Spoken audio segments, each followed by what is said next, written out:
Many of you have asked how it is that I became a speaker on Gary Vaynerchuk's speaking agency called VaynerSpeakers. Well, here is the story.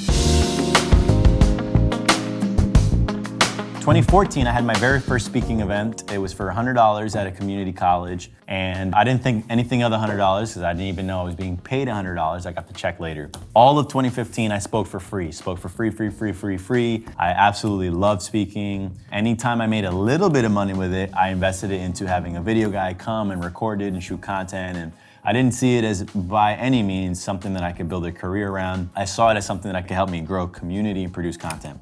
Then 2016, someone said, yo, what if I told you that you can get paid to do this shit, like actually get paid to do this shit? All you gotta ask is, what's your budget? So the very next time I got asked to be paid to speak, they said, hey, would you like to speak at this thing? These people are slick. They won't tell you that they have any budget. They'll just say, hey, do you wanna speak? So then I followed my friend's advice and I said, yes, ...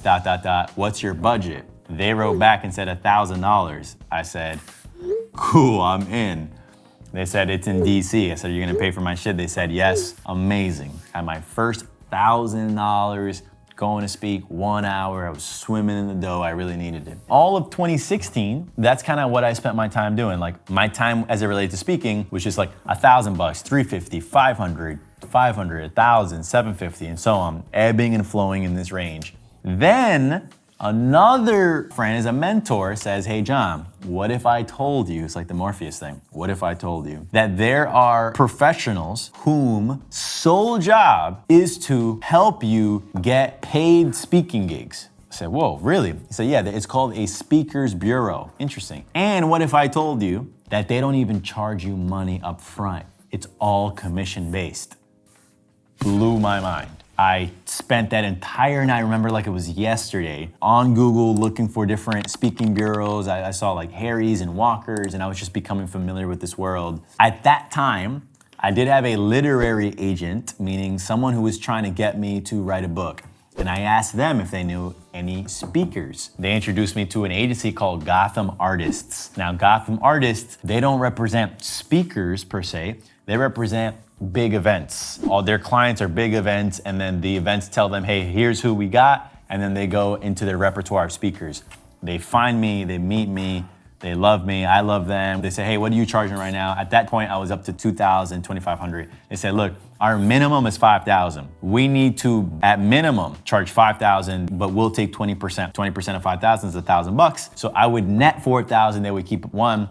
To me, I'm still up another $4,000 and certainly up from my old rate. So I said yes. So we signed a deal. Now I'm officially represented by an agency. They're a boutique agency. And they said, look, it's gonna take 9 months to sell you. You're gonna go 9 months without getting a single gig, and then you're probably gonna get your first one, and then your second and your third. The first month that we signed with Gotham Artists, I got not 1, 2, 3, or 4, but 5 gigs paid at this new rate, which was $5,000 or $6,000 in one case. And I was fucking mind blown. I went from being in a world of hurt financially to making 30 racks in 1 month. 20% net, 24,000 in 1 month. I couldn't believe it. I was over the moon. I was already doing projections. I'm like, all right, cool. So I'm gonna make 24 grand a month.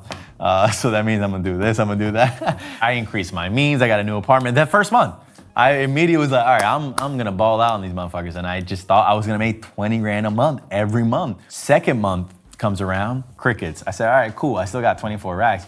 Third month comes around, crickets. Fourth month comes around. Now, mind you, I had completely let go of all my other income streams because I thought I was really gonna be making 20 grand a month. It took me 6 months to make a whole other gig. I made maybe 4,000 on that one, but by the time I got that money, I'm already fucked up in the game. So I get that 4K just to get even on my other shit. And I'm like, fuck, man. And so anyway, I started learning the flow of what it means to be a professional speaker. And when it rains, it pours. And if not, then there's a drought season. Time goes on. Now we're into 2018. I started getting my rhythm with Gotham Artists. They're booking me. I'm probably doing a gig a month. The founder of Gotham Artists, out of the blue, sends me an article in an email. It says, Gary Vaynerchuk to launch own speaking agency.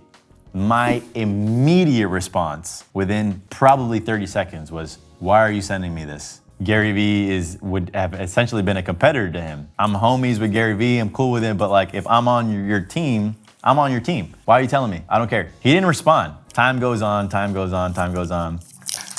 Oh shit. Time goes on, I'm having some success with Gotham, but at the same time, my TV talks start picking up. I start becoming more interesting to people. I got big agencies like WME circling around and this and that, and Gotham Artists Holiday Party rolls around, and Alec invites me to the Gotham Artists Party. At that holiday party, he literally grabs me, pulls me aside, and introduces me to Zach Nadler, who is the CEO of VaynerSpeakers, and says, I think you guys should meet. And he connects us, and Zach and I chat briefly. I think we connected real well. The very next week, I'm in the Red Rooster, which is a restaurant in Harlem, and it's like a 90s themed party. I got my like 90s gear on, looking like a rapper. And Marcus Samuelson, who's the owner of the restaurant, at his restaurant, so it's like leverage, pulls up, politely interrupts a conversation that Gary's having and says, yo, you gotta meet John. The guy that Gary's having dinner with looks to me and says, yo, Gary was just telling me your story. Really fucking impressive. Nice to meet you. So mind you, I'm fucking short circuiting because I'm like, first of all, I didn't even know if GV knew my name, never mind my story, never mind he's telling someone my story. So I thought that was cool. So then I was like, yo, that's awesome.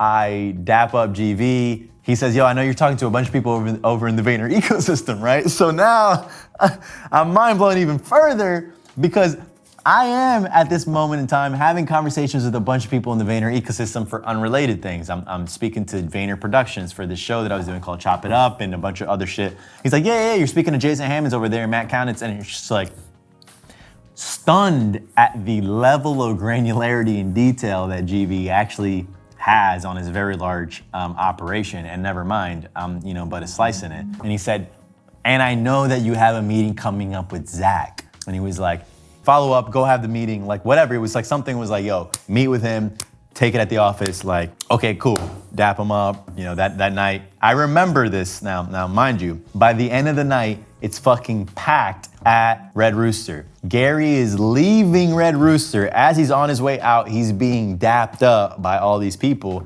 And I stop Gary on his shoulder, I tap him and he turns around and I said, yo, you get mad love in Harlem. And he turns around and he says, doing the right thing is always the right thing. And he throws up his signature 5 and like bites his lip. And it to me was surreal because like, he would do that in content, but like that's just Gary. And so he leaves. The next day I happen to have a meeting with Zach. So I pull up, I have a meeting with Zach. Zach asked me a bunch of questions. He says, hey, what are your talks that you do? I said, look, I don't have talks, to be honest. I don't use notes, I don't have presentations. I go off the fucking cuff on only shit that I know about really well. So I have themes. Zach says, that's dope, that's exactly how we think about it. And I told him, we have this meeting, at the very end, I told him, look, I'm not gonna be the guy that's bringing in 150 racks to talk like Gary, or like in the 30 to 50 range like a number of the other speakers are. Put the kid in for the last spot on the roster. If they go and they want Gary but can't afford him, and then they want Jesse Itzler and they can't afford him, and they want Ryan Holiday and then they can't afford him, and they want Matt Higgins and then they can't afford him, and they work their way down the roster, and if the last guy that you got is this guy, let him know I'm willing to do the talk with just as much energy for a tenth of the price, a fraction of the price. And I saw Zach's eyes light up because I think he realized that I'm looking to roll my sleeves up and I just want a spot on the roster and I'm gonna do my thing. He tells me that they want to go live with 10 speakers on the roster. They got over 1,000 applications from all these qualified people, but he would think about it and let me know.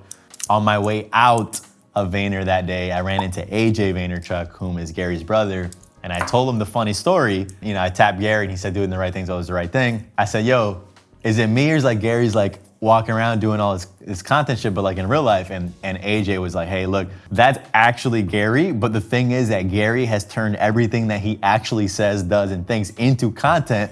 So there's no real instance in which you can come across him that isn't also something that he has produced content around. So we laughed about it, and he's like, I don't even follow Gary on Instagram because it's too much. So we laugh about it. And yeah, then I get the call from Zach Nadler. He invites me to be one of the inaugural speakers, one of the 10 speakers on VaynerSpeakers rollout. I ended up being chosen from over 1,000 people that I'm sure applied. And yeah, ended up being Gary, Jesse Itzler, Matt Higgins, Ryan Holiday, a few other people, and myself at the start. And it has been an incredible ride with VaynerSpeakers. I don't have any interaction with Gary, by the way, on that. I deal exclusively pretty much with Zach Nadler and another agent named Steven. Their whole team is incredible. Zach is like the agent of all agents. He really gets it. He repped Gary for 15 years. If you look through a ton of like Gary footage, like you'll see Zach on the low is always there. Such a value add guy, so sharp. I've turned over pretty much all my business to them. I do my speaking, media, like brand deals, influencer stuff. If I do book and even TV stuff again, if I go down that route, it'll all be done through Zach. We have a great relationship, and I see myself being with them for a long time. And I think it really speaks a lot to Gary's ethos that he's got people like Zach on board and fully signed up and, along for the, 40-year ride. So I'm very fortunate that I'm on that team.